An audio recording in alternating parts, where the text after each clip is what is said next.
manifestó con toda soltura que si Cuba hubiera seguido en la órbita de los Estados americanos, otra cosa sería. Nosotros no sabemos bien a qué se referirá con esto de órbita, pero órbita tienen los satélites, señores, y nosotros no somos satélites. No estamos en ninguna órbita, estamos fuera de órbita.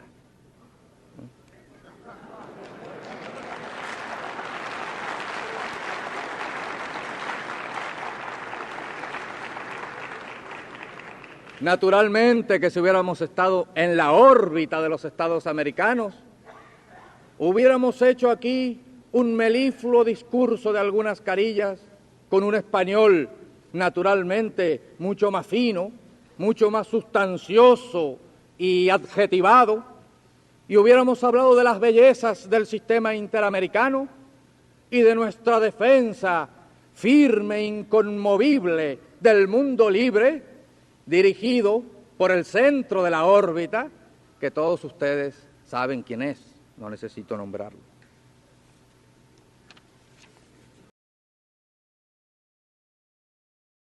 Para que un oficial escriba el parte de salida, una voz se gana un ascenso como padre de familia.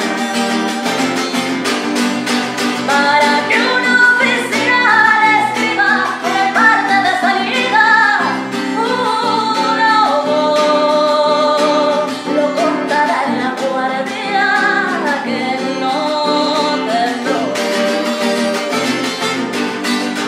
Para que el río se detenga a la hora señalada, llegará.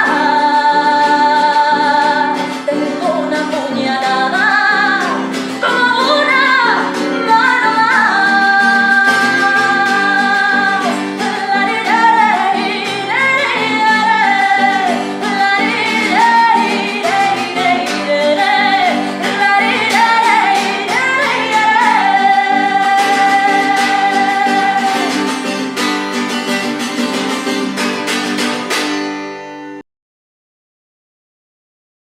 de ética era un poco más gruesa, 660 páginas, y esta ética de la liberación pues solamente trata los principios. Aquí es los principios, la praxis, las instituciones, así que son 3 temas. De los 3, esta solamente habla de los principios de la ética, y a su vez 2 partes: los principios del sistema moral y los principios críticos, pero no negativo y positivo, sino los 2 últimos. Entonces eran 6 capítulos, pero al comienzo había unas 90 páginas de una síntesis de la historia mundial de la ética que da idea de la historia mundial. De paso, si alguno quiere por ahí perder un rato en el internet, busquen en YouTube,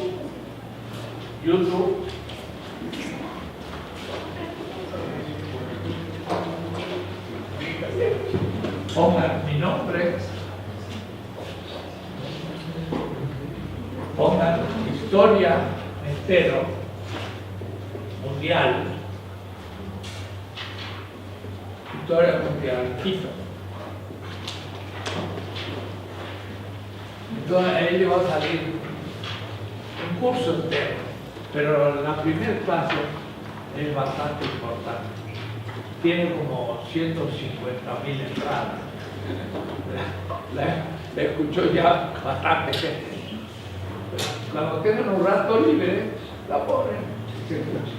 Entonces, voy a explicar ahí lo que explico en esta obra, la historia mundial de otra manera. Y es importante. ¿Vieron la otra que les indiqué de Martínez, mi nombre? ¿No? Sí. ¿Alguno lo vio? Sí. Con el hombre del parche. Sí. Es un gran periodista, pero como vieron, me apropié del... Me dijeron, pero Martínez nunca deja hablar a la gente, pero esta vez se quedó calladito, escuchando lo que le estaba explicando. Eso lo ha visto mucha gente. Uno puede ver abajo el número, por ahí 20.000, 30.000. Yo estaba en Venezuela y al día siguiente había un acto, ya les dije, ante 5.000 médicos, y llegó el presidente Maduro y me habían llevado a primera fila. Y Maduro me vio, se vino en acto público, se acercó a mí, le digo, ¿cómo le va, doctor? Me dijo, y me dice, hubiese hablado 3 horas, no una, porque al día siguiente salía para Turquía.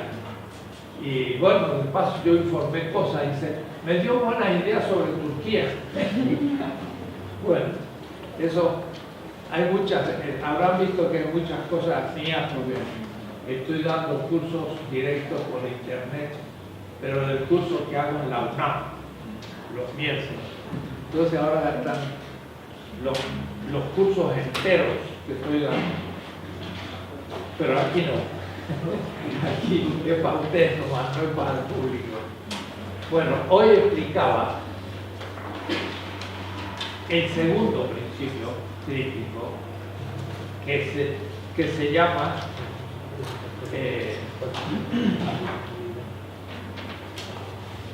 la crítica ética al sistema desde la negatividad de las víctimas. Pero voy a ver exactamente dónde se fue.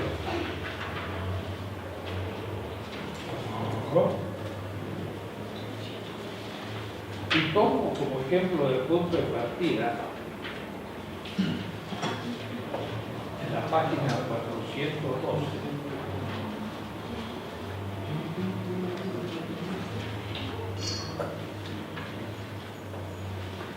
el tema. Porque el segundo principio, el primero es el principio material, hemos dicho muchas veces, la afirmación de la vida. Justamente alguien en la clase me decía, sí, pero algunos colegas, dicen, la vida no puede ser punto de partida de un principio porque es un hecho. Justamente, es el hecho fundamental. Y él parte de los principios porque es un hecho, no cualquier cosa, pero es más que un hecho, es un modo de realidad. Porque una piedra no tiene vida y se comporta de una manera, pero un árbol o un vegetal ya tiene vida y ya se comporta de otra manera. Mira la diferencia entre un vegetal y un animal. ¿En qué distinguiría la realidad de la vida entre un vegetal y un animal? A todos. A ver, ¿qué se les ocurre? ¿Cuál será la diferencia fundamental? La más básica que nos enseñan en primaria, lo más básico que nos enseñan en primaria de esa diferencia es que las plantas hacen fotosíntesis y los animales buscan su comida. Esa es una diferencia, ¿de acuerdo? Sí. Pero los animales ¿Y eso qué es lo que determina? que sienten ¿Qué es lo que juzga? ¿Qué es lo que exige? desplazamiento. Pues que sienten necesidades, ¿no? Aunque muy superficialmente. A ver, ¿qué se le ocurre? Estoy de acuerdo, aunque hay otro punto que ya vamos a ver enseguida, pero uno hace el proceso fotosintético y el otro no. ¿Qué se deduce de ese hecho? Considero que podría ser el pensamiento, aunque no es... Eso es demasiado ya. Antes que eso. Pues podría ser la capacidad de moverse, de desplazamiento. de motilidad, Eso también, pero hay otro antes. ¿Instinto? Eso es lo que dice, el instinto. ¿Cómo? El instinto, eso es lo que iba a decir. El instinto. Esto es algo complejísimo. No, antes que eso. Mire, determina lo siguiente. Nosotros nos transformamos, lo voy a decir de esta manera para que llame la atención, en un parásito vegetal. Es decir, al no hacer fotosíntesis, necesitamos comer el vegetal, comerlo, porque necesitamos la materia orgánica y no la podemos producir. Así que el que ellos, las plantas produzcan el proceso, y nosotros no, ya estamos incapacitados. Si nos desaparece la planta, desaparecemos nosotros, de hambre, pues no tenemos cómo vivir. Entonces somos parásitos en cierta manera, somos gusanitos que comen las hojas. Eso es una diferencia fundamental, estoy de acuerdo. Y otro dice, claro, la planta está fincada, porque por el proceso de la absorción del alimento del suelo, pues entonces tiene que estar implantado. En cambio el animal, al poder comer la planta, se libera y ya puede. Pero el segunda gran diferencia es que la planta produce un cierto reconocimiento, pero no de un mundo, sino lo que podría llamar un entorno como ambiente. Lo reconoce y tira una raíz donde hay más agua, y donde no hay agua la raíz se muere, y entonces va teniendo un como reconocimiento del ambiente por donde se desarrolla. Pero el animal va a tener un sistema de reconocimiento, lo que ya va a ser un cuasimundo, y eso ya va a ser un sistema nervioso, lentamente. El sistema nervioso nos permite conocer el entorno y manejarlo. Los vegetales no tienen sistema nervioso, y por lo tanto la manera que reconocen, pero no conocen el ambiente, es muy primer nivel. Nosotros, al decir nosotros, digo, todos los animales, aún los unicelulares, empiezan a reconocer el ambiente de otra manera, haciéndolo mundo. Y ese mundo es el que estoy hablando siempre, que por último va evolucionando hasta llegar al cerebro humano, y este se transforma en un mundo, y ese mundo es un sistema, y ese sistema tiene normas, y esas normas se fijan, y se fija también la dominación, y entonces de pronto hay sectores humanos dominados. La segunda parte del curso es la ética, es la reacción de las víctimas ante el sistema. La cuestión es que esa reacción de las víctimas ante el sistema debe surgir desde la toma de conciencia de qué es lo que en el sistema no funciona. Dijimos que todo sistema no es perfecto, por lo tanto algo no funciona de un sistema, pero dijimos también que eso que no funciona en un sistema, funciona mal, produce víctimas, y si yo soy una de esas víctimas, yo ahora como víctima, entonces ¿cómo hago para cambiar ese sistema y hacer un sistema más justo, de 1 que pase a 2? Y entonces todo parte de una toma de conciencia. Toma de conciencia. Y esa toma de conciencia es también comunitaria. Y en el primer nivel moral, dijimos al principio, principio segundo es que decidimos cómo vivir a partir del consenso de la comunidad. Y ese es el consenso vigente de un sistema. Pero las víctimas del sistema sufren ese consenso porque son víctimas.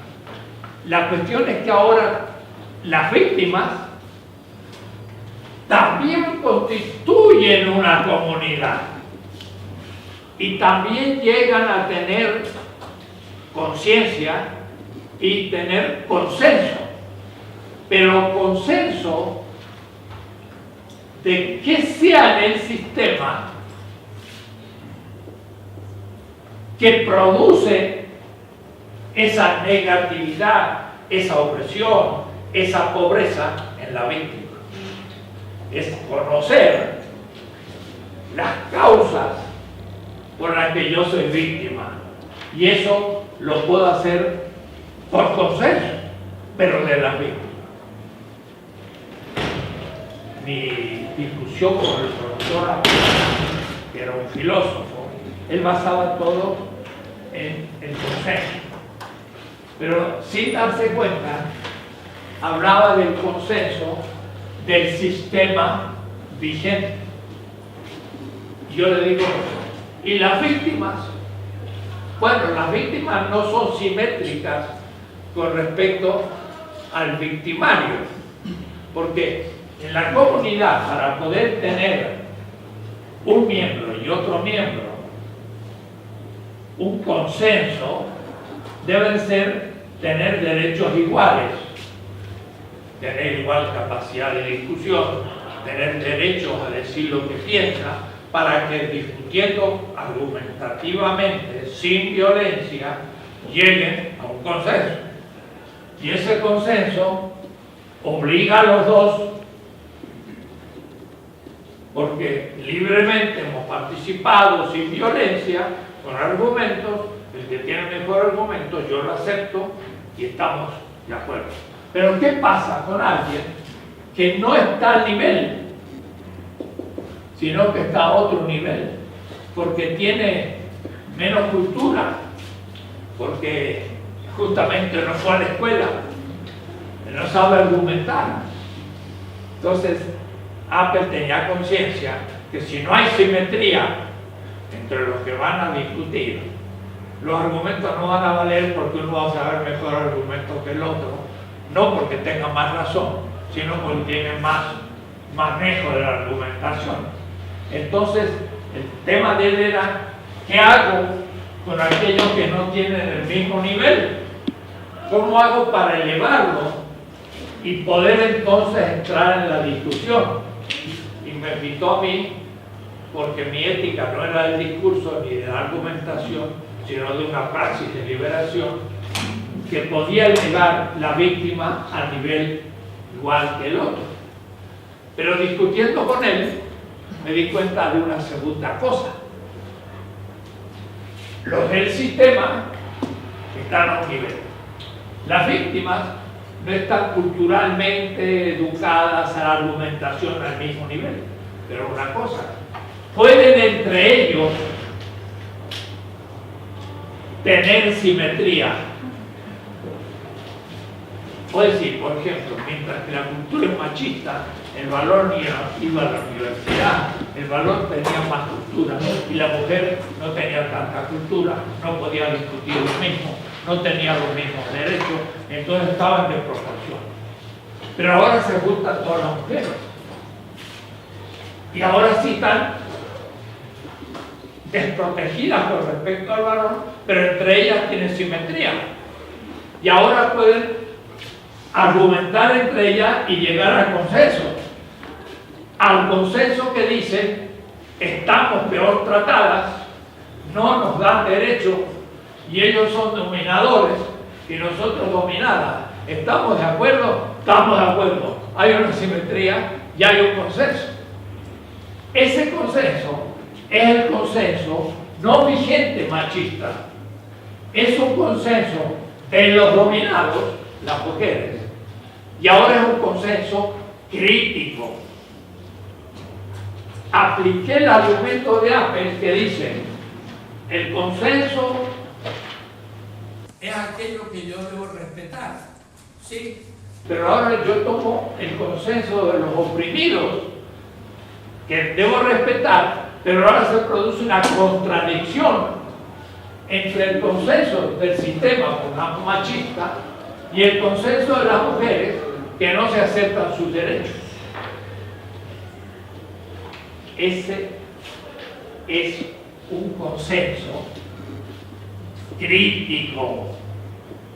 Y aquel que era meramente un consenso vigente se transforma ante el consenso crítico en un consenso dominador. ¿Se ve la diferencia? El consenso vigente todos lo aceptan, y también las mujeres. El consenso dominador no. Este es el consenso de los que mandan, y usted obedece. Ya no es para todos. Y usted obedece porque esto es el consenso que manda. Es la tradición, es la ley, es todo. La mujer quería votar y le dice, pues no puedes votar porque la ley no te permite. El varón dice, por supuesto, es su ley. Puede decir, es la ley vigente. La mujer dice, pues no hay ley. Yo quiero que haya una ley que me permita votar. Pero el varón dice, no existe. Y entonces quiere votar y viene la policía, le da un palo en la cabeza y lo mete preso. No tiene derecho. Ese es el consenso crítico. Ese es el origen del sistema futuro donde la mujer va a votar igual que el varón. ¿Se entiende? Sí. ¿Estás en tema? Sí. Bueno, pregunta. La pregunta es que nos hablaba de que como se está en diferentes niveles, no se puede llevar, que hay personas que no van a poder tener una argumentación porque la capacidad argumentativa es distinta, pero eso es desde una lógica. Hay distintas lógicas, ¿no? La lógica que nosotros empleamos cotidianamente no precisamente tiene que ser la misma lógica de las culturas prehispánicas o de las culturas orientales.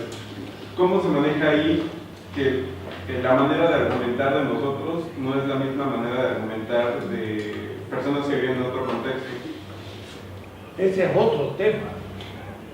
Hay también una lógica dentro del budismo y es distinta que la aristotélica. Esas son distintas lógicas. Pero claro, uno podría decir algo, te quiero plantear esto en la lógica budista. Aristóteles no la conoce, bueno, estúdiala. Pero él tiene plena conciencia y no es una víctima, cuidado.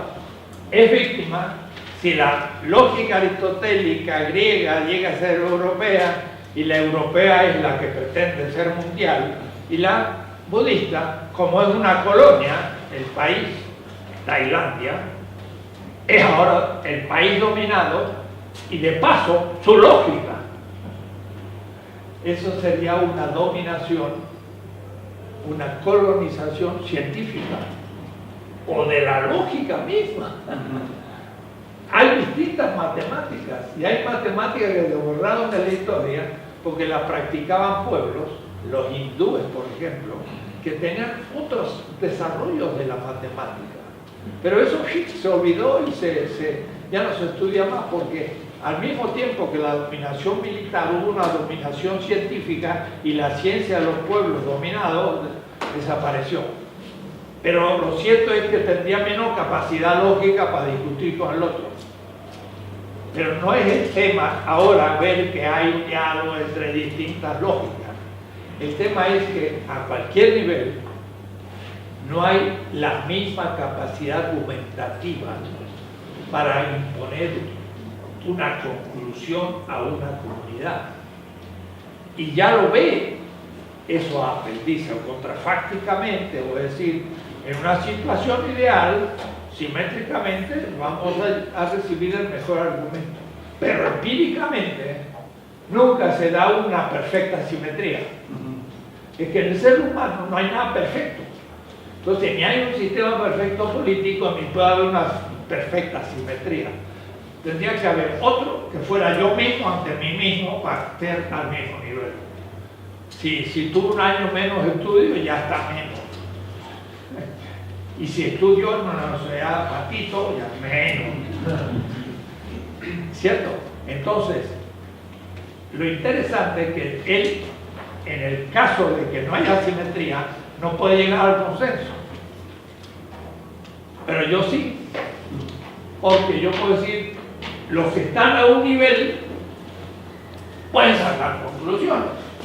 Pero si esa conclusión es la causa de un dolor, de una injusticia de la víctima, las víctimas también pueden reunirse en comunidad. Y ahora son simétricas. Y ahora concluyen. Y lo primero que concluyen es, debemos saber por qué somos tratados como seres humanos de segunda y cuál es la causa de esa dominación. Pero eso ya es crítico. Significa, no admito la situación social histórica como si fuera natural. Como que hay verano, invierno, o que como que crecen las plantas. Eso es natural. De que haya dominadores y dominados no es natural. Es humano y se puede corregir. Es ético. ¿Se entiende el argumento o no? Sí. Va a ser de examen. Y me gusta que sean argumentativos y no así aproximativos. Entonces el tema es cómo los oprimidos empiezan a cobrar conciencia. Ese es un tema. Entonces, aunque me vaya largo hoy, voy a usar un ejemplo. El parágrafo 5.1 de la ética del arte, de la 412 en adelante, el capítulo 5, parágrafo 1 de la página 421 siguiente, se llama, me llamo Rigoberta Menchú y así me nació la conciencia. Es el título de un libro de Rigoberta Menchú, una indígena de Guatemala que sacó un premio Nobel de la paz mundial. Y ella no sabía escribir. Entonces a una periodista le fue contando su vida. Y la periodista fue escribiendo y se publicó un libro en la editorial Siglo XXI, donde yo tengo como 7 libros. Y se llama así el libro. Me llamo Rigoberta Menchú, el nombre del indígena. Y así me nació la conciencia. ¿Qué conciencia? La conciencia de ser dominada y la conciencia de mi comunidad, que llegamos a un consenso crítico para empezar una lucha. Entonces, es un libro hermoso, se lo recomiendo para regalo de Navidad. Es de Elizabeth Burgos. La periodista es Elizabeth Burgos. Mira, muy bien. Sí, sí. Después hubo todo un problema sobre este libro, pero es muy interesante. Entonces, hoy voy a leerles algunos temas. ¿Por qué? Porque ahora sí vamos a tomar a un dominado latinoamericano que nos dice cosas.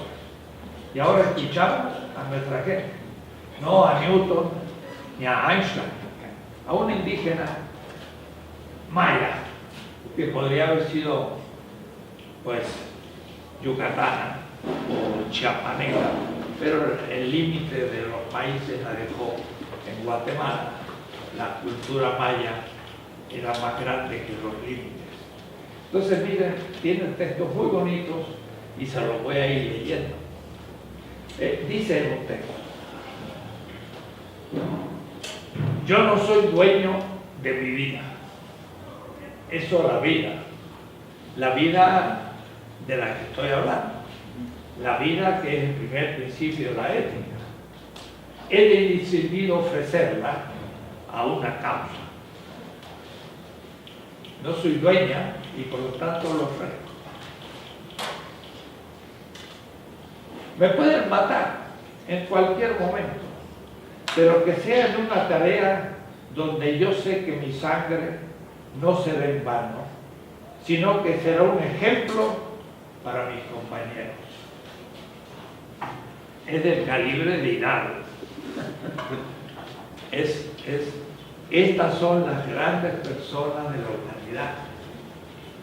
Son realmente el ejemplo ético por excelencia. No puede haber algo mejor en la ética. Dice alguien, no hay mejor amor que el que da la vida por un amigo. Y no hay más. Porque si es más puedo darle una radio, una casa, un dinero, mi vida es lo máximo. Entonces dar la vida por la vida es la perfección ética. Y mi pregunta es, ¿de dónde sale ese tipo de personas que llegan a estas conclusiones? Porque el 99 dicen que que se embroma el otro, a mí, yo me salgo. Pero hay algunos que dicen no. El mundo en que vivo es muy criminal. Y lo sigue siendo, ¿no? Y especialmente en esta palabra.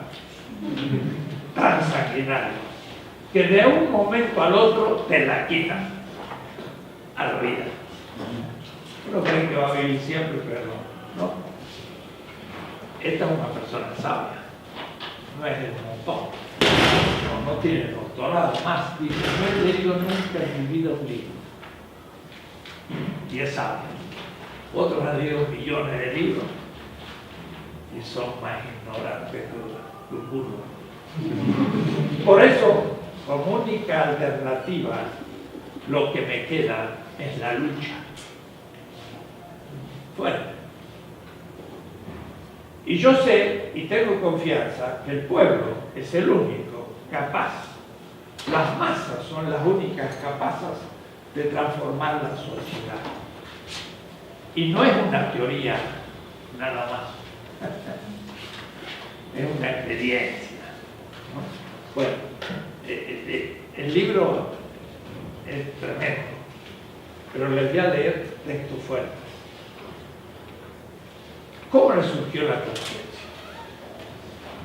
Debo decir que el padre fue de los campesinos que ocuparon la embajada de España en Guatemala para pedir reivindicaciones del campo. En Guatemala los militares, pagados por los norteamericanos, mataron más de 150.000 indígenas quiché, mayas. Y ella es maya también.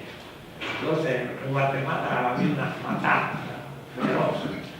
El padre ocupó la embajada de España con unos 50 campesinos para reclamar justicia, y el ejército no tuvo mejor idea que incendiar la embajada y los quemó vivos a todos los que estaban dentro, entre ellos al padre de Rigoberta.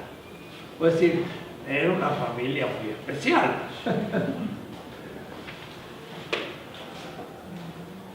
Entonces nos poníamos a platicar y echábamos insultos a esos ricos que nos han hecho sufrir por muchos años y por mucho tiempo, por muchos siglos.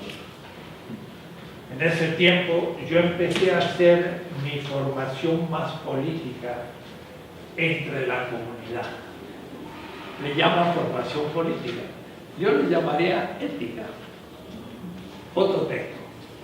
Estaba confundido.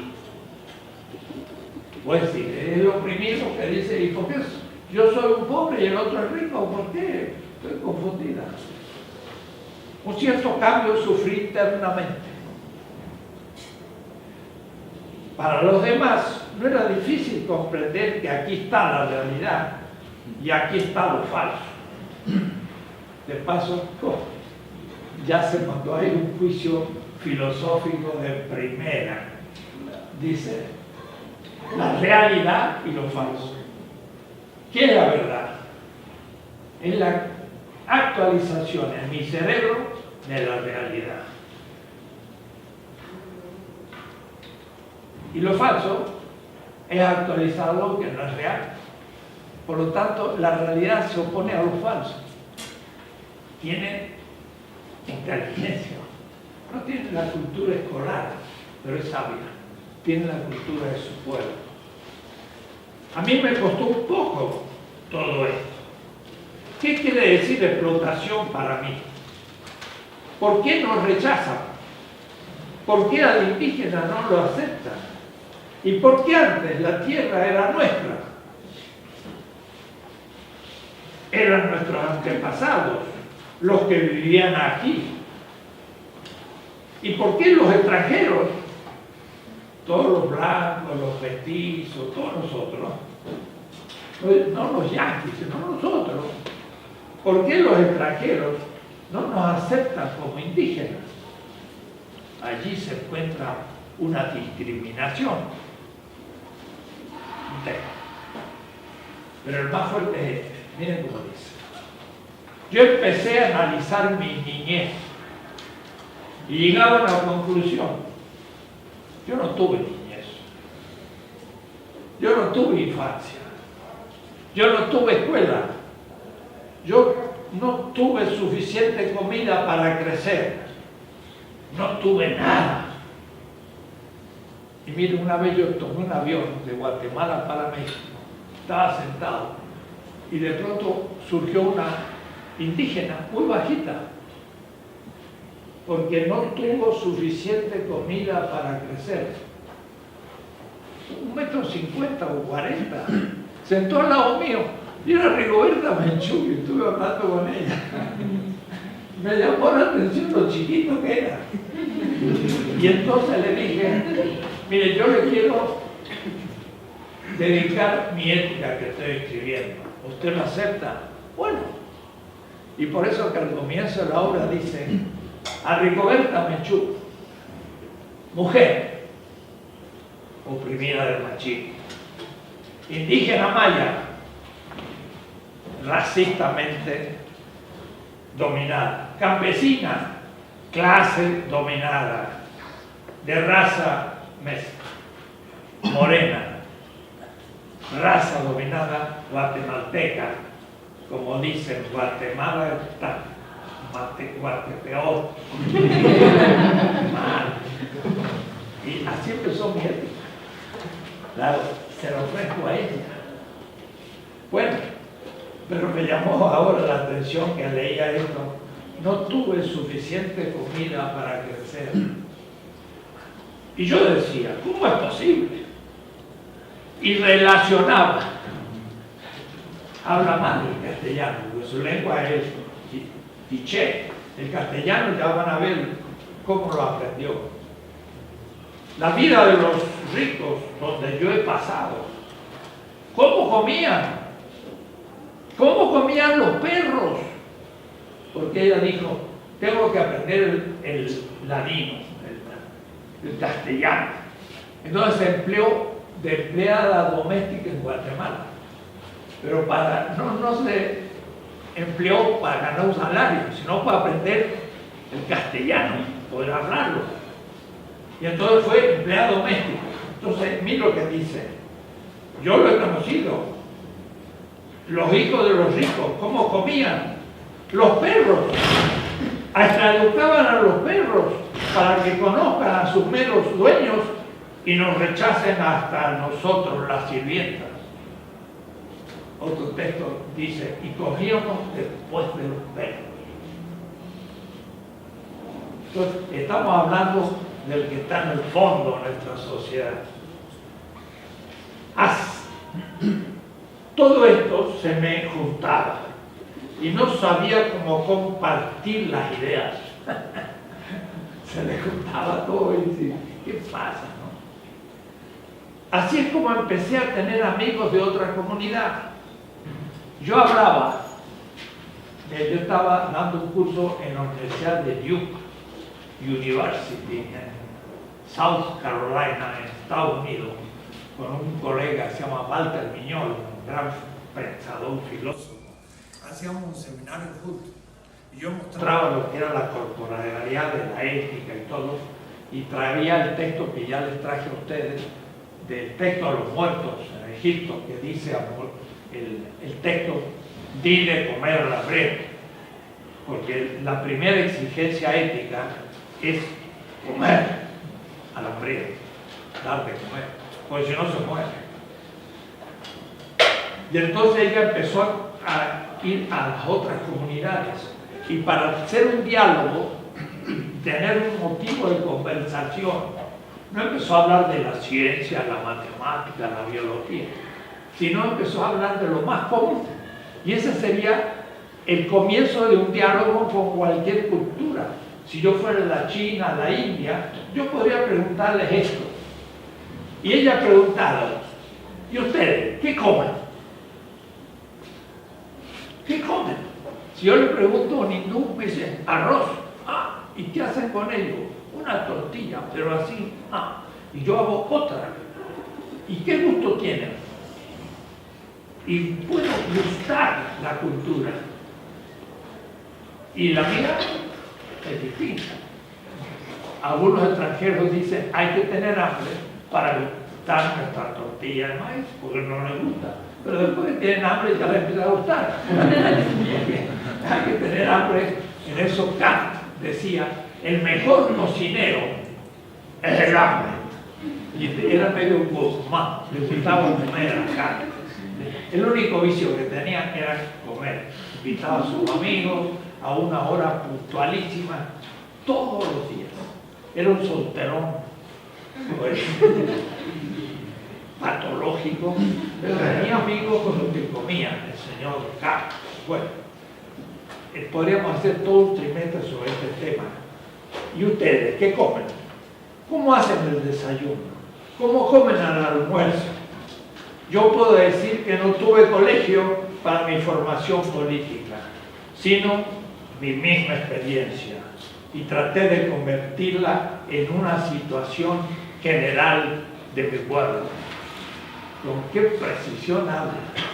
Mi experiencia la voy a transformar en algo generalizable. Yo puedo decir que no tuve colegio para mi formación. Me daba alegría cuando me di cuenta exactamente de que el problema no era solo mi problema, que había ricos y había pobres, que los ricos explotaban a los pobres, nuestro sudor, nuestro trabajo.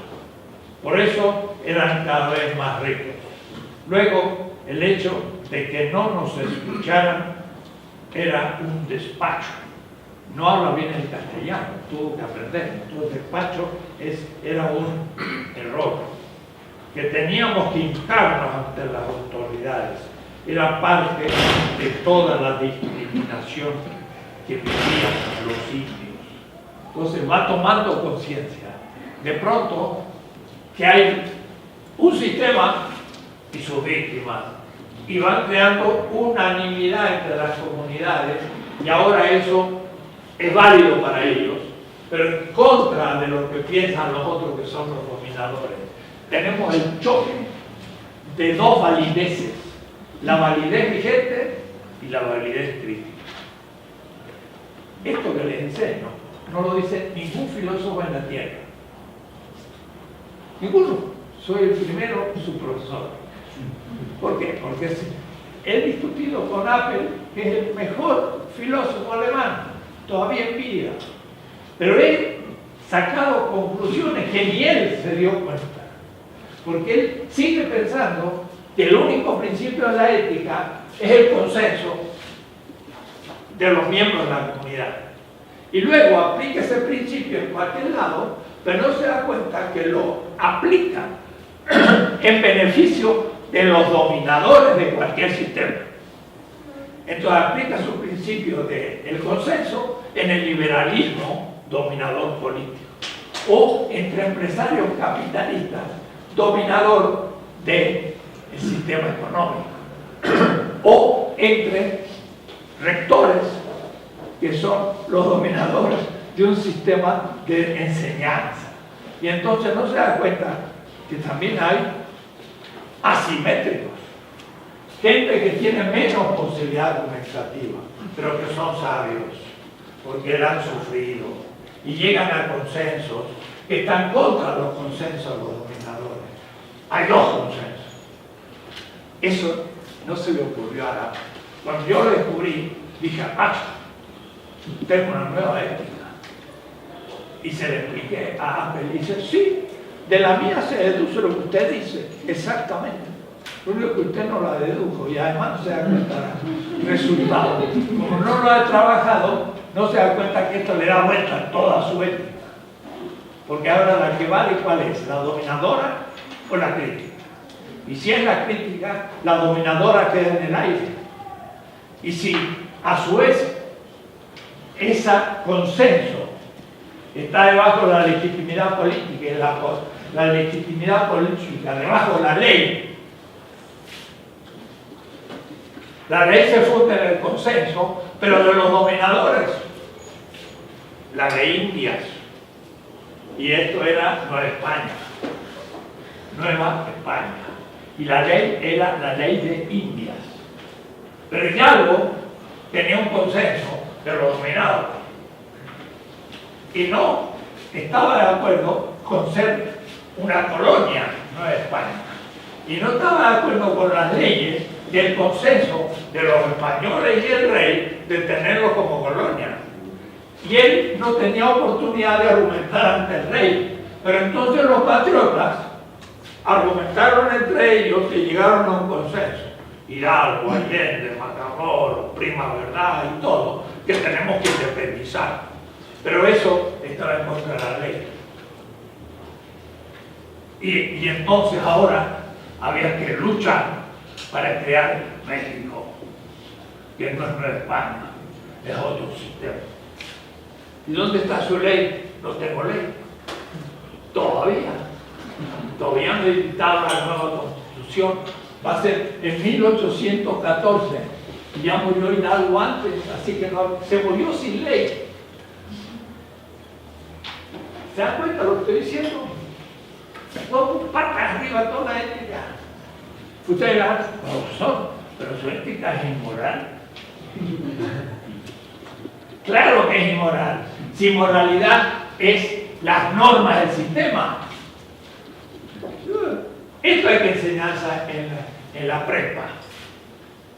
Le van a enseñar una ética de los valores para que cumplan los valores del sistema, que sean bien obedientes a la ley y que crean en los valores del sistema y que sean buenos muchachos, obedientes, que hagan lo que les dice el sistema.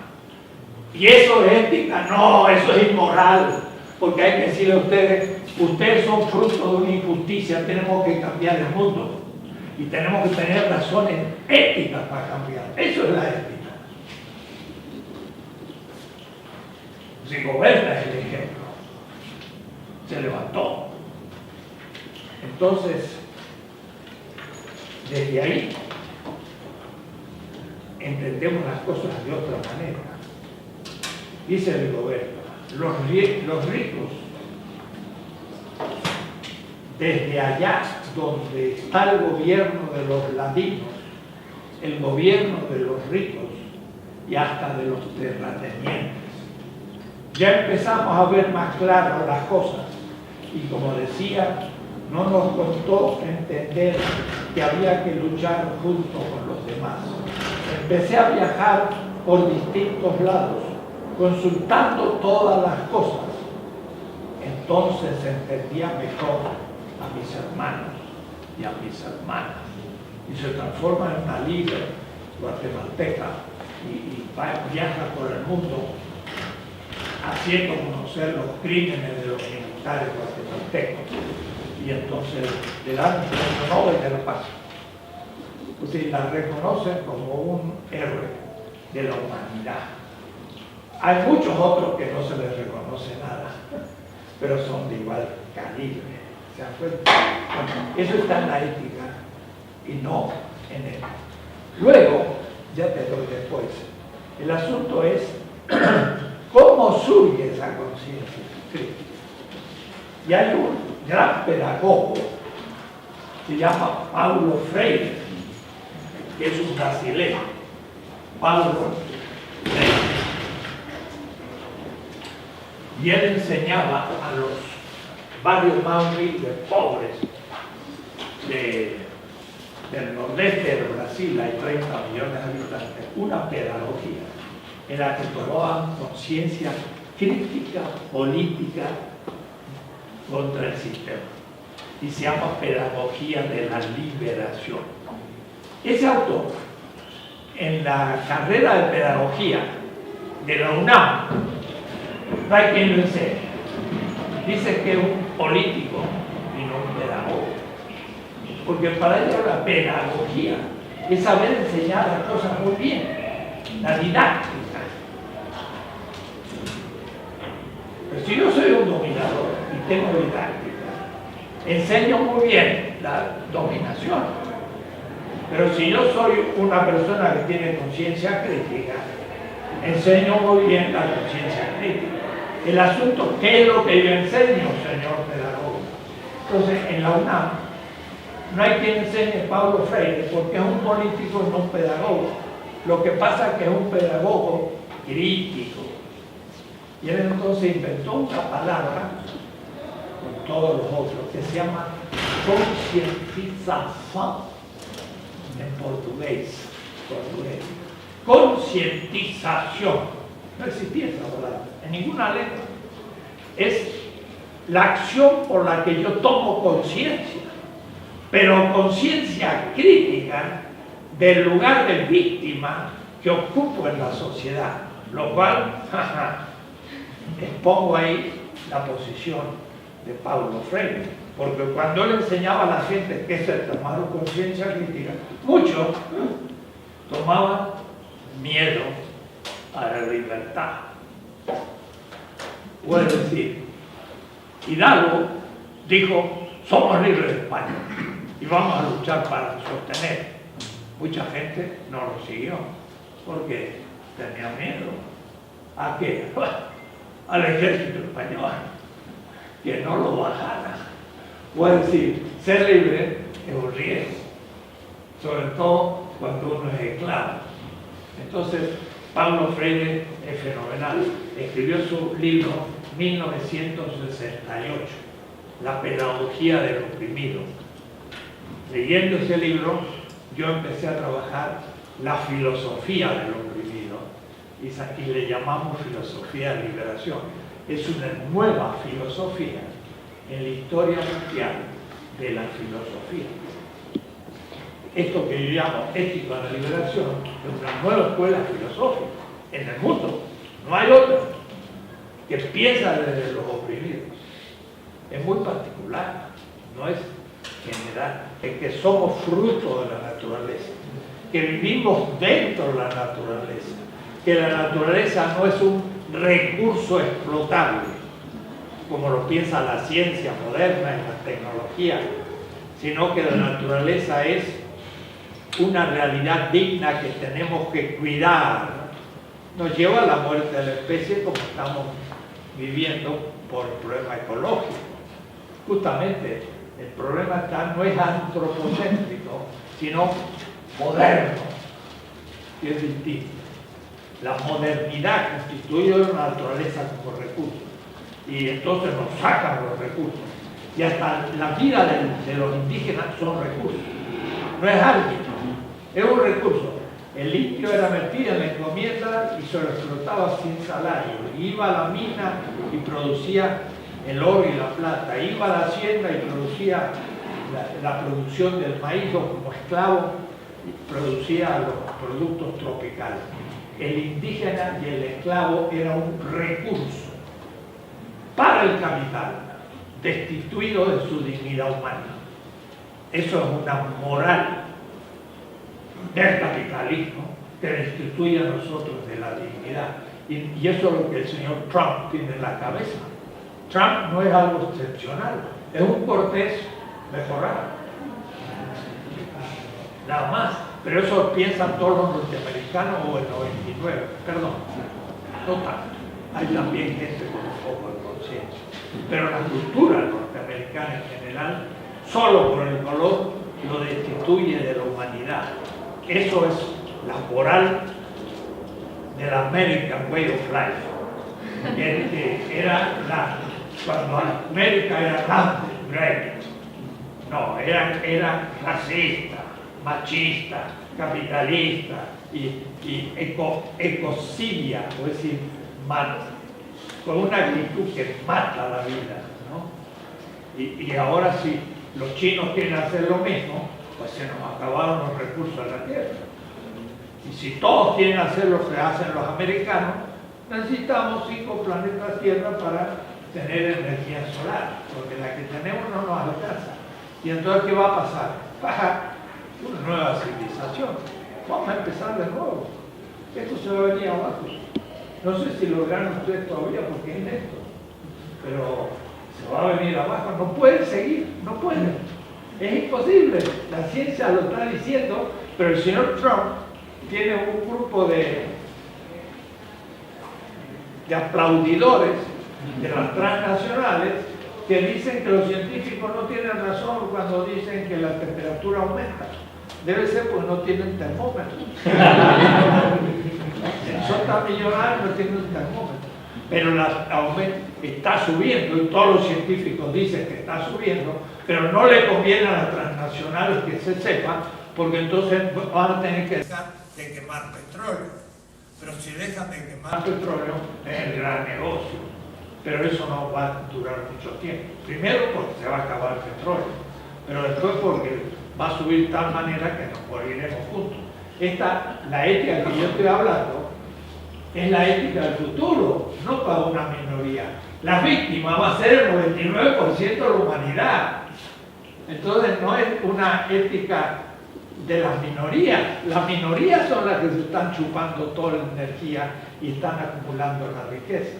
Es una ética crítica de una moral vigente en los medios de comunicación y en los grandes instrumentos de la cultura, en manos de muy poca gente, que son los que tienen el dinero, porque han acumulado el capital. El capital, como dice la tradición, el ladrón, la bolsa o la vida. La bolsa de Wall Street o la vida de la humanidad. Yo tengo una pregunta como de un caso específico. Quisiera preguntarle qué hay con, por ejemplo, en el uso de drogas para enfermos terminales como paliativos. Pues ese también el sistema vigente te dice que no. Bueno, hay un debate, ¿no? Ya hay, el sistema vigente pues... Eso es un tema de ética. Le llaman bioética. Y no, es una ética casuística, en que sí hay casos que la ética debe solucionar.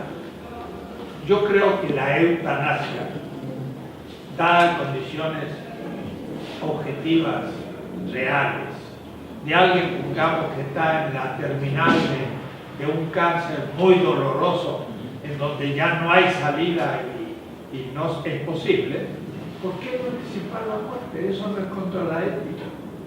Y ahí se afirma la vida, porque lo que está viviendo ya no es una vida, es un horror. Entonces realmente no hay problema.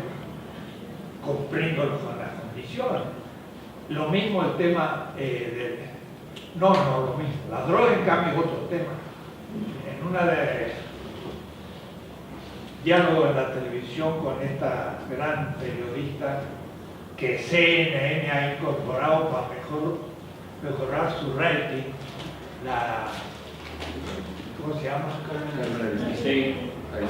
Aristegui, hace 2 días, un muy buen estudioso del problema de la droga, dice, mire, hay pueblitos pequeños en Estados Unidos, pero rurales, donde el 50% de la gente es drogadicta, pero de clase media, no así ya de la juventud perdida. No, es una vida muy sin contenido. la vida, así como la van concibiendo egoístamente ante una televisión, tiene que tener adrenalina. Y esa adrenalina la pone la droga. Pero a su vez, todo el dinero de la droga se lava.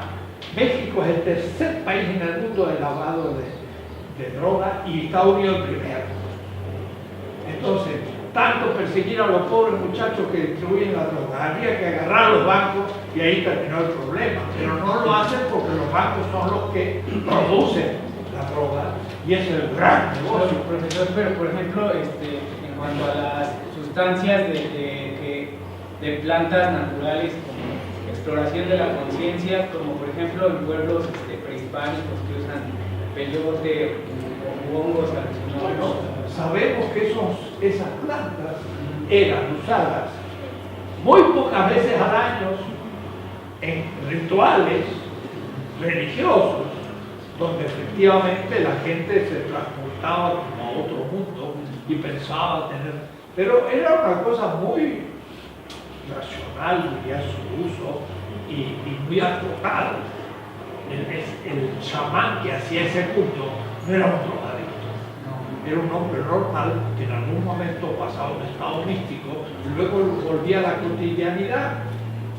Entonces uno puede estar en favor o en contra, pero eso es otra cosa. El concepto de droga entonces también hay que definirlo, ¿no? No, es muy fácil. Son sustancias químicas que actúan en las neuronas del cerebro, pero que las destruyen. Y entonces es nefasto porque destruyen su vida para siempre. Y ese concepto entonces es un momento de euforia que destruye. Yo tendría que tener euforia por la realidad, por lo enamorado que estoy de alguien, por el libro que estoy escribiendo, por la obra que estoy haciendo, hasta por el partido de fútbol que gané. Si lo jugué yo, no si lo vi en la televisión. Porque ahí, ¿para qué me sirve? Ninguna ventaja. Entonces, hay cosas que salen del límite y se transforman en destrucción de la vida, por eso son malos. Pero esas plantas naturales, por ejemplo, ¿esas se consideran droga o esas? Esas plantas naturales tienen principios físicos que en el ser humano y en el sistema nervioso producen efectos de euforia que fueron considerados en los cultos tradicionales de nuestro pueblo como presencia de los dioses. Muy bien, eso era muy acotado, vuelvo a decir, era unas horas y punto. Es admisible. Otra cosa es que todos los fines de semana me la tomo, ya todos los días, porque ya no puedo, y entonces me destruyo para toda la vida. Eso es una barbaridad, pero en el fondo no es el pobre drogadicto, es el banco que va a lavar el dinero. Es una industria que después del petróleo es la que da más ventaja. Es un capital gigantesco de miles de millones de dólares que están jugando los amigos de Trump, que están metidos en los grandes bancos, que sabemos que fácilmente lavan todo ese dinero. Si se interrumpiera conscientemente eso, se le corta el camino. Si se legaliza, como el alcohol también, era una cosa ya con las mafias de Chicago, había unos recipientes para poner alcohol en los bolsillos, con forma así de cuchillas, y se llevaba ahí, pero muy oculto, para que nadie lo viera. Era una droga, y es.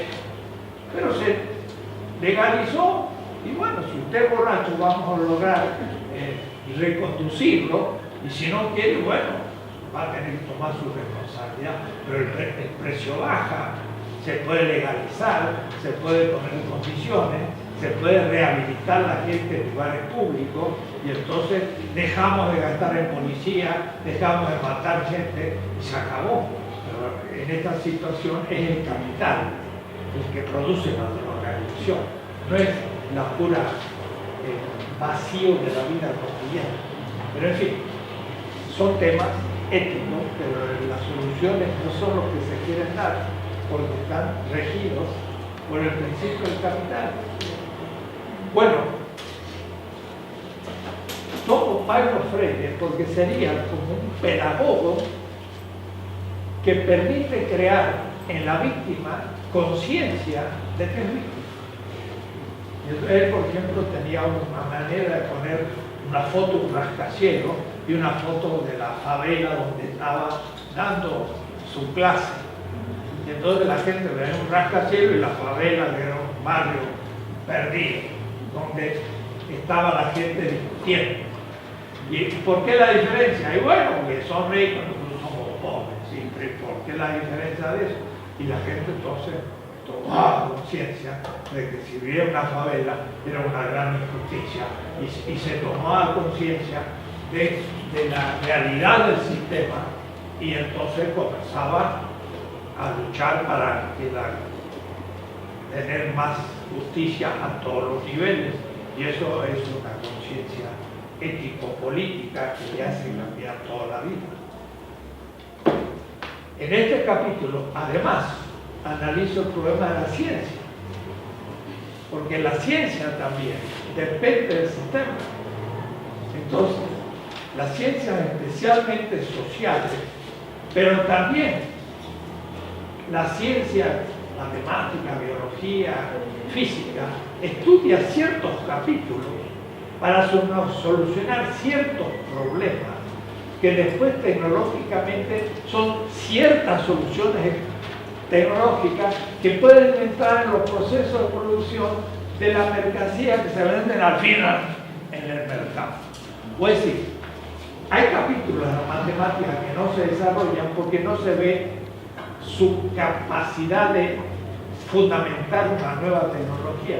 Pero esa nueva tecnología se desarrolla en aquello en que puede ser llevado a cabo por una empresa que a su vez llega a poder vender una mercancía en el mercado. Es decir, en el fondo, hasta la ciencia más abstracta está siendo determinada por el mercado. Y los capítulos de la ciencia que parecen más abstractos, a veces hay que conocer como tal.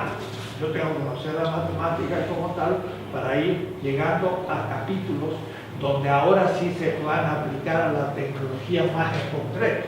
Pero hay otros en que no lo voy a aplicar. Aplico esto.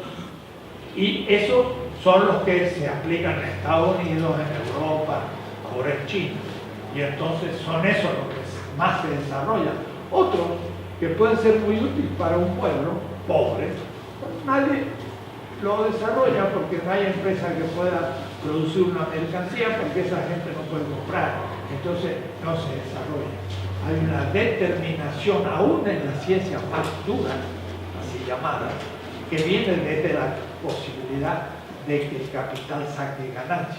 Pero qué decir la ciencia social, en la sociología, en la política, en la historia, en la literatura, la filosofía, toda esa ciencia está ligada a justificar el sistema.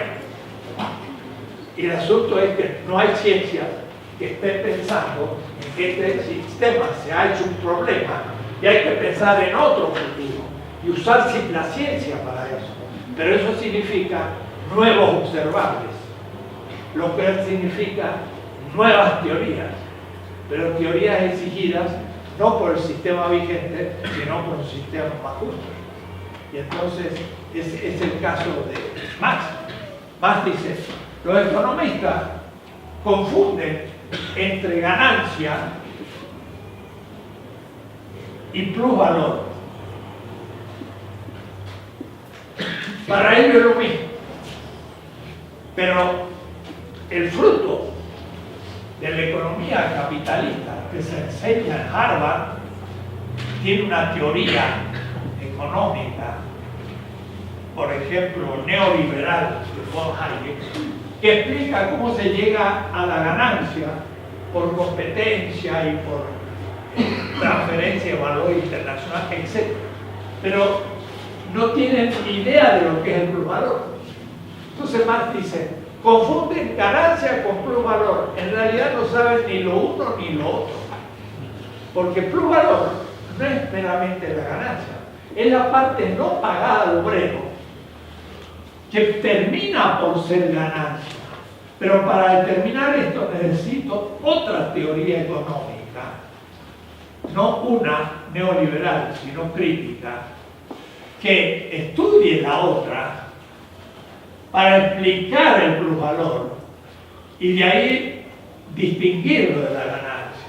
Entonces necesito una ciencia crítica también en la ciencia social. Y en el caso mío, necesito una ética crítica y por lo tanto una filosofía crítica. No una filosofía que diga el sistema funciona así y punto.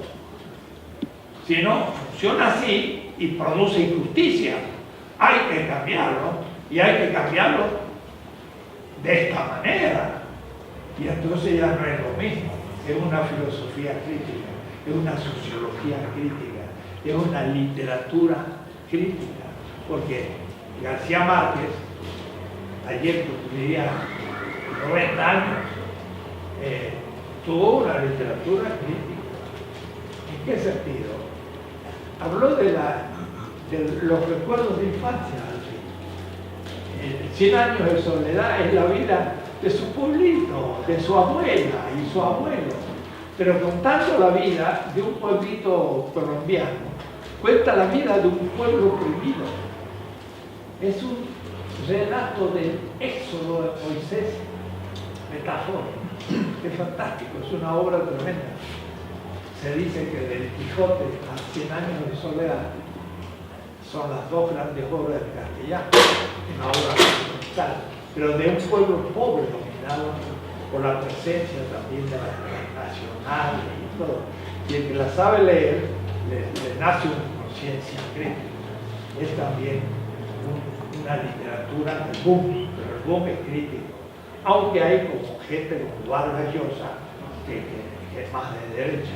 O sea, aún la literatura puede jugarse por el sistema o puede jugarse por la crítica. Ahora le vamos a dejar por fin una mujer que hable. Bueno, es una pregunta. Según lo que usted dice, ¿cuál sería la diferencia entre formación política y el surgimiento de la conciencia ética?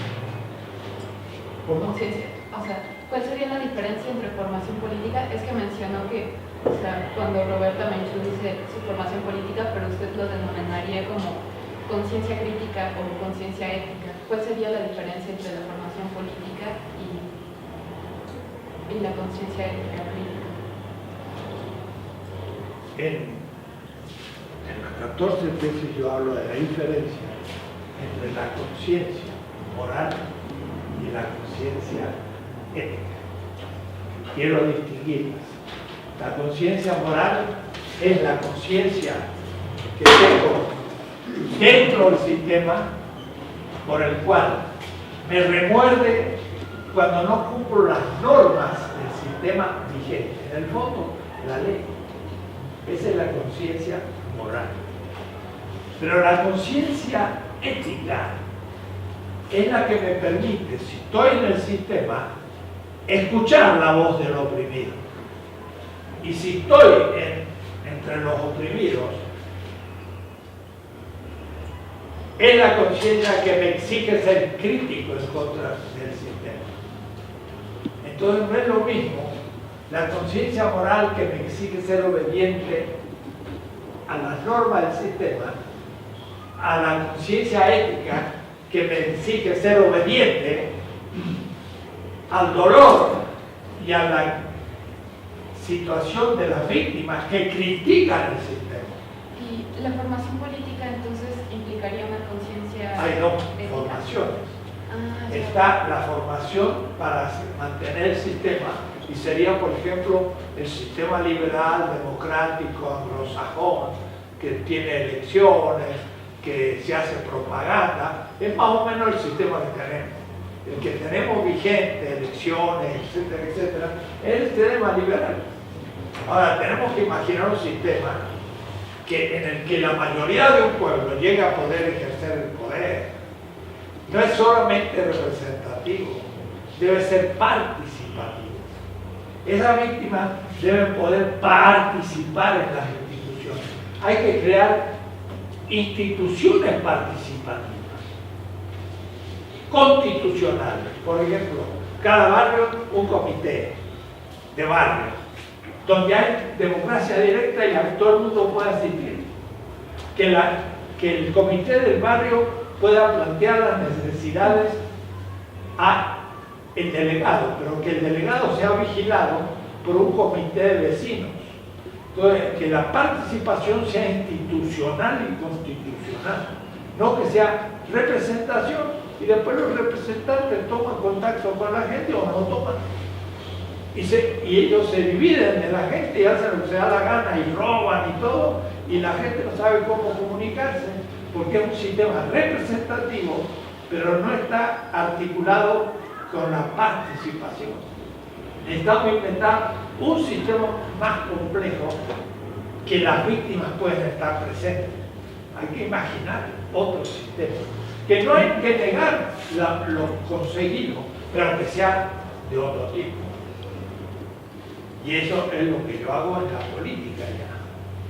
20 tesis de política y mis 3 tomos de política de liberación, entro a cómo hay que imaginar un nuevo sistema político que no debe ser ni anarquista, que diga rompemos todo, pero tampoco tiene que decir vamos a mejorar en detalles. No, hay cosas muy profundas que debemos modificar, porque la representación está en crisis en todo el mundo, porque los representantes pueden aislarse de la gente y la gente no sabe cómo ponerlos en cuestión y hacerle llegar sus exigencias. La revocación del mandato, que ahora está en la Constitución nueva del Distrito Federal, es una nueva institución en la línea de la participación, porque significa que antes de terminar su periodo, cualquier autoridad puede, con un grupo porcentaje de ciudadanos, ser destituido. No van a crearse más entonces, porque podemos destituirlo antes que termine su sexenio, y entonces van a estar más atentos a lo que la gente piensa. Pero eso es una institución entre muchas otras, y surge de una conciencia crítica, de una ética crítica que funda una política crítica que permite la construcción de nuevos sistemas. Esa es la idea. También las ciencias juegan la función. Uno de los temas que estamos tratando mucho ahora es lo que llamamos la decolonización epistemológica. Episteme es ciencia. Somos colonias científicas. Repetimos la ciencia norteamericana y europea y no creamos ciencia nueva. Entonces somos colonizados, aún en la cabeza. Y no solamente en las ciencias duras, sino en las sociales, que es más grave todavía, porque es así, depende completamente quién las haga y para qué las hace. Entonces, Boaventura de Sousa, un gran pensador portugués en el sur de Europa, pero muy en contacto con Brasil, tiene un término que se llama el epistemicidio, la muerte de la ciencia. Pues son ciencias repetitivas, pero que no inventan a partir de su realidad. Y ustedes me dirán, ¿cómo? Y bueno, eso es una otra universidad. Es una universidad que da espíritu crítico y no de memorativo reproductivo, en donde yo aprendo lo que me enseñan y apruebo materias repitiendo y saco un título para saber apretar botones, pero no para hacer la máquina de nuevo. Pero que si hago la máquina de nuevo, no hay ningún empresario que me la tome y la produzca, porque le es más fácil pagar royalties de un invento norteamericano. Entonces, ¿a dónde van los inventos de los técnicos mexicanos? Al archivo de patentes, y ahí muere. ¿Para qué entonces inventar? No vale la pena. Mejor repetir. Pero ellos quieren que repitamos porque nosotros tenemos que comprar sus máquinas. Pero sus máquinas no nos sirven. Porque tener un tractor para mi jardín, ¿no? Destruye el jardín y no cumple la función. Necesito un aparatito bien pequeño para plantar maíz en la montaña. Tiene que ser parecido al de los aztecas, pero un tractor no me sirve, pero no hay ningún técnico que produzca un pequeño tractor manual que pueda plantar maíz en la montaña. Y como no hay nadie que lo invente, no hay nadie que lo produzca, y el campesino en la montaña tiene que usar sus instrumentos aztecas de madera todavía, porque no hay tecnología para eso. Porque hay el tractor de Texas que pueda dar miles de hectáreas, pero para unos pocos metros cuadrados no hay ningún instrumento, sino la pala y el pico prehistórico. Y ahí estamos. Bueno, no tenemos tecnología propia porque no tenemos autodeterminación de la política económica. No la tenemos porque somos mentalmente colonia. Es grave, pero espero que se pueda revertir. Pues por eso también la ciencia entra aquí y yo le llamo distintos paradigmas científicos, que son los paradigmas de la ciencia funcional al sistema y el modo de hacer ciencia creativo, crítico, que no es simplemente aprender una solución, sino aprender a crear tecnología. Yo fui profesor de una escuela de diseño en la Campos Altos, en la UAM, y ahí teníamos un modelo de proceso de diseño para inventar cosas. Y entonces, más que simplemente estudiar las máquinas existentes, se enseñaba cómo se plantea un caso, cómo se descubre el problema, cómo se deciden las cosas y cómo se desarrolla una máquina o una solución nueva. Y entonces no eran ingenieros que van a repetir, sino que van a inventar. También saben repetir, pero hasta en la ciencia toca esta cuestión. Bien, eso era no más el 10.3 en la página 136.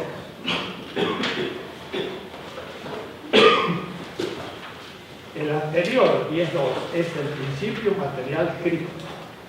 El principio material crítico, ya lo dije, pero lo repito, página 135.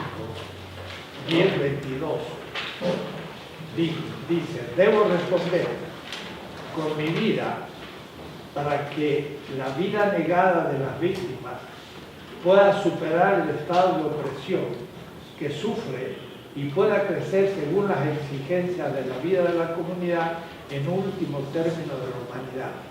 Bueno, yo digo, podría definirse así, pero es lo que dice la Rigoberta: entrego mi vida por la vida.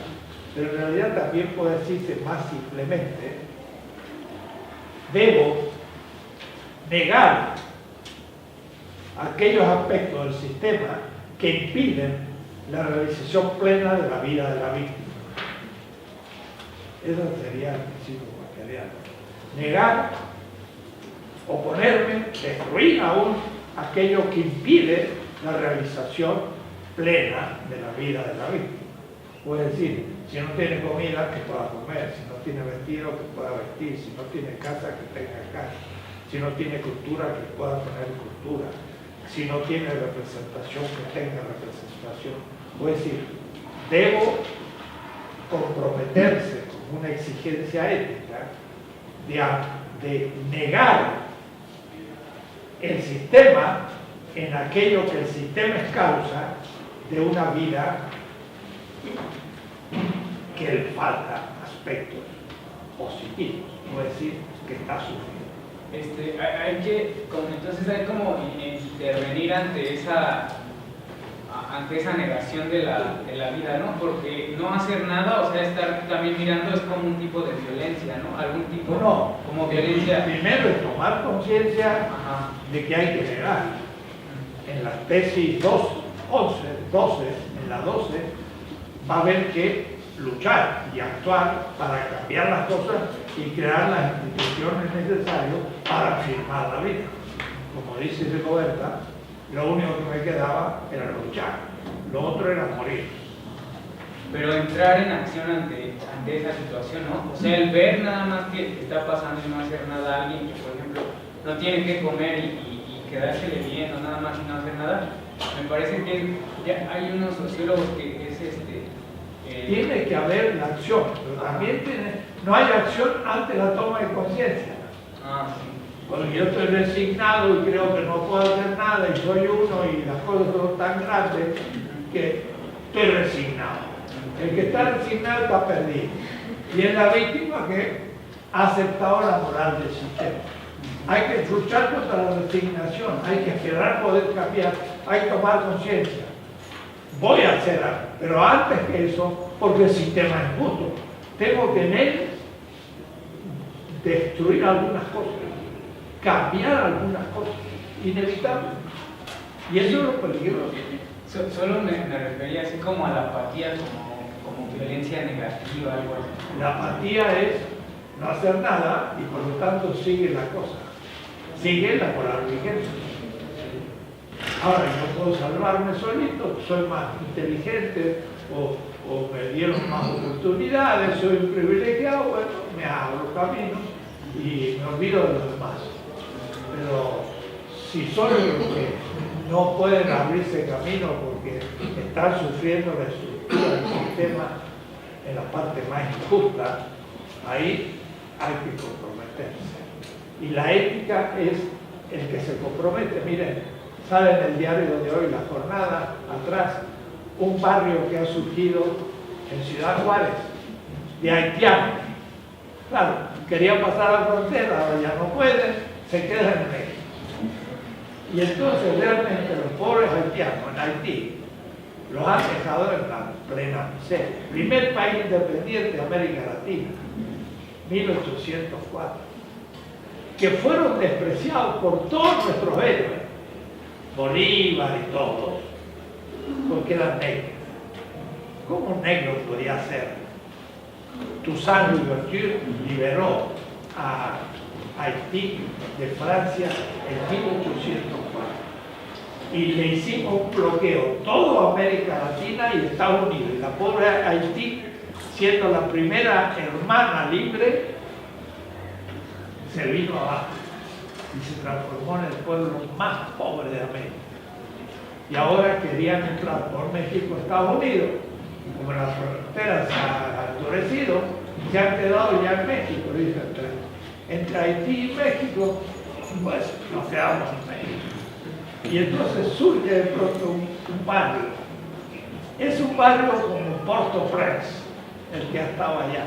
Parece haitiano, porque los pobres haitianos viven, pero mucho, mucho peor que nuestras más pobres gente. Entonces da lástima verlos como viven.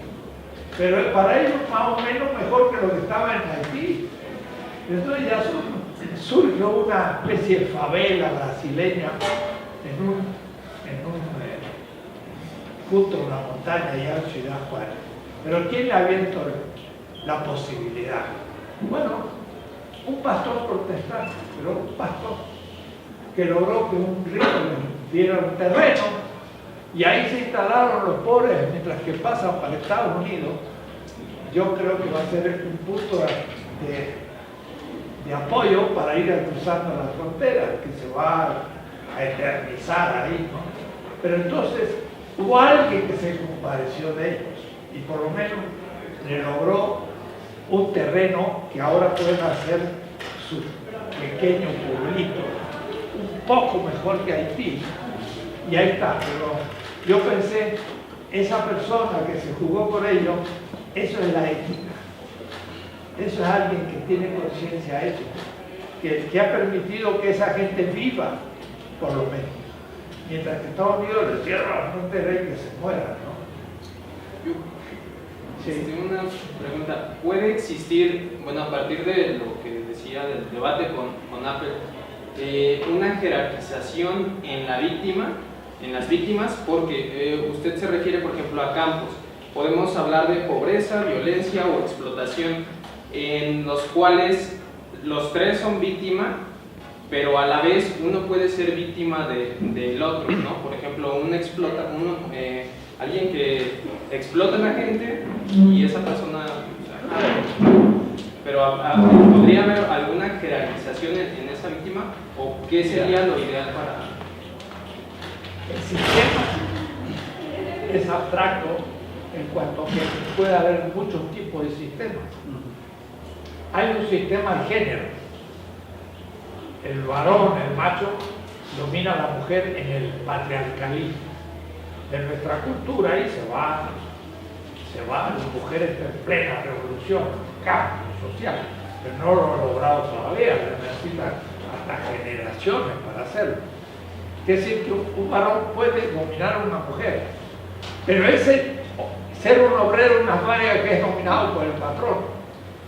En tanto obrero es dominado, en tanto varón es dominador, pero aún la mujer puede también ser dominador de sus hijos, y el hermanito dominar a su hermanita, y ya cuando llegué a la hermanita, el color, además, el color, ya llego al fondo, y son las que más sufren de todo. Entonces hay un programa que vi en la televisión alemana, la situación de las niñas. Mira, CNN sale todas las noches una foto de alguna persona secuestrada. Fulano tal, foto, todo para que llamen. Pero muchas son muchachas. Y 16 años, 17. Bueno, la mujer está entre los dominados, la más dominada. Por eso que hay que luchar para su liberación.